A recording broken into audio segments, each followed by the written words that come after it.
Question 3 from tutorial 7b wants us to take this equation and simplify it using this substitution. So what do? Well, we know that we're going to want to get du by dx, so let's write this as u is equal to y over x squared. No, let's not. Let's write this. Let's find out what dy by dx is actually equal to. So dy by dx is equal to, and this is just going to be product rule, so hold the u constant, we get, and differentiate the x squared, we get 2x times u, plus hold the x squared constant, du by dx.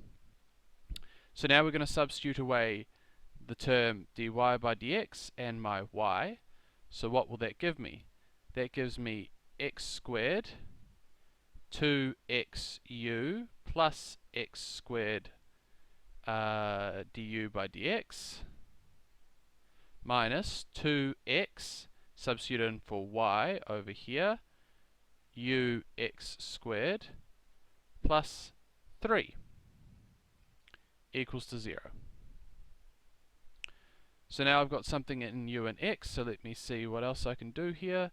This becomes 2x cubed u plus x to the 4 du by dx minus 2u x cubed plus 3 equals to 0.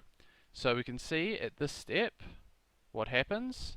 We can see that this one and this one are going to cancel away.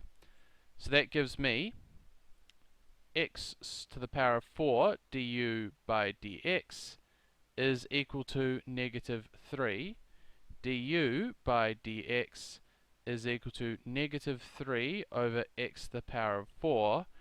Integrating both sides, what am I going to get? This is of course one I can solve by direct integration. Integrating both sides, I get u is equal to x to the power of negative 3 plus some constant c.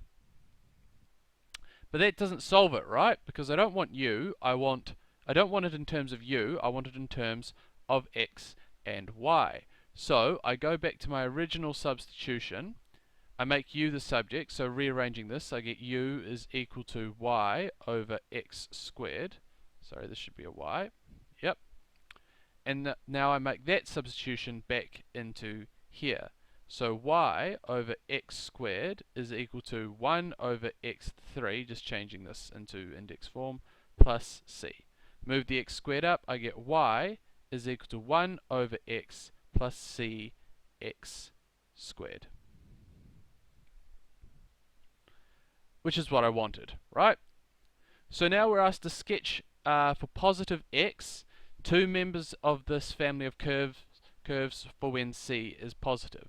So if we look at this, this is the general graph. What generally happens, I haven't put any restrictions on x, haven't put any restrictions on c. So in this case, c is 0. So I only want the positive x, so I'm just going to look at this part of the graph, right?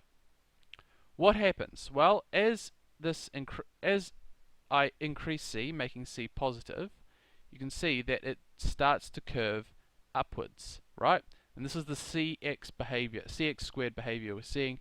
It's starting to look almost parabolic, but close to 0, the 1 over x is still very powerful. So here it's still shooting up to infinity, but further away it starts to look like a parabola. And the higher my c value is, the higher up the parabola is going to be. So you'll want to draw two shapes like this, with the higher value of c being above the one with the lower value of c. And that is all.